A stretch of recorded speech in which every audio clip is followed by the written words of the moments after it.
Corona संक्रमण को नियंत्रित करने में राज्य सरकार के प्रयासों की विफलता पर या अपर्याप्तता पर जो कुछ माननीय हाईकोर्ट ने कहा है वो राज्य सरकार के लिए एक बड़ी चेतावनी है।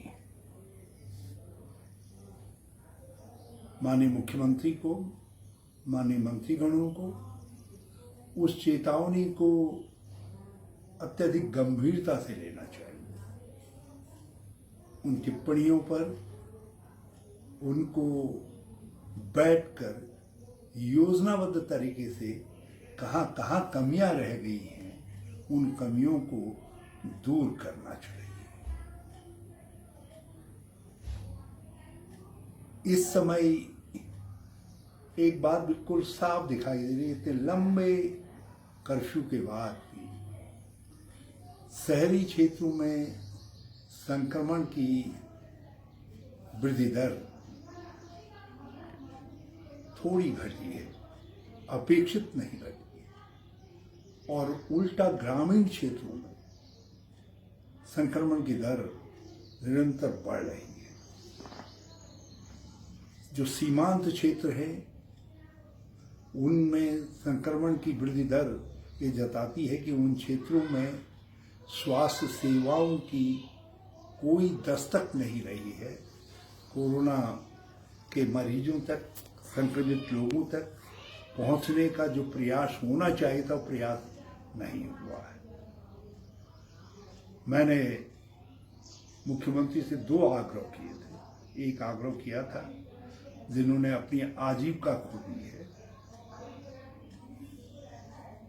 जो संक्रमित भी है उन तक आर्थिक मदद पहुंचाएं। 2000 कहा मैंने, 1000 पहुंचा देते, और ग्रामीण क्षेत्रों में प्रत्येक परिवार तक 1000 रुपया। आखिर सैनिटाइजर, मास्क, ये सब चीजें जो है ग्रामीण क्षेत्र के लोगों के लिए बहुत ऐसा नहीं है कि सब लोग अफोर्ड कर सकते हैं।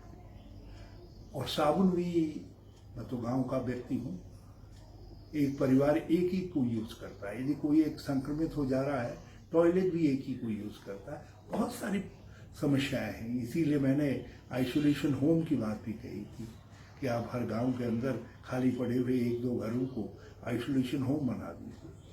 चिन्हित करने के लिए जो आपने कदम घोषित किए माननीय मुख्यमंत्री जी ने, वो कदम, या उनके मुख्य सचिव महोदय ने, वो कदम ऐसा लग रहा है कि ग्रामीण क्षेत्रों में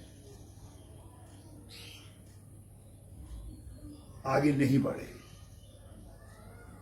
और कहीं बढ़े भी हैं तो आधे अधूरे तरीके से बढ़े। जिलाधिकारियों को मैंने पहले भी अपने एक ट्वीट में कहा था कि आप अधिकारों को विकेंद्रीकृत करिए, और कल तो आपके प्रधानमंत्री जी ने कह दिया कि जिलाधिकारी हमारे फील्ड कमांडर हैं। तो कमांडर को यदि आपने अधिकार नहीं दे रखे हैं, पैसा नहीं दे रखा है, तो उसकी व्यवस्था करिए। मगर आधे अधूरे मन से आप कोरोना जैसे छलिया वायरस से लड़ पाएंगे, और गांव वालों से अपेक्षा करेंगे कि आपने कुछ देहरादून में कह दिया है और वो कोरोना से लड़ करके कोरोना पर विजय पा लेंगे। केवल भगवान ही हमारी मदद कर सकते हैं इस मामले में।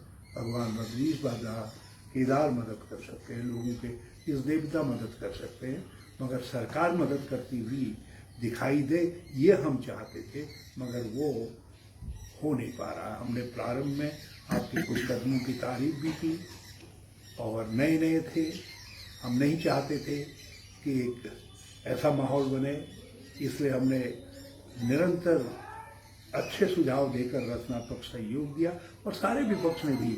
और आज भी जो कदम कांग्रेस पार्टी या दूसरे राजनीतिक दल उठा रहे हैं, वो सब रचनात्मक सहयोग है कोरोना के नियंत्रण में। आप उसका स्वागत करें, उनको अपने साथ लें, और कोरोना पर जब हम सामूहिक तरीके से काम करेंगे तभी विजय पाई जा सकती है। लेकिन लगता है सामूहिकता का मंत्र भाजपा को नहीं भाता है। आप तीरथ सिंह जी, आप थोड़ा सा लीड से इस समय हटने की कोशिश करिए।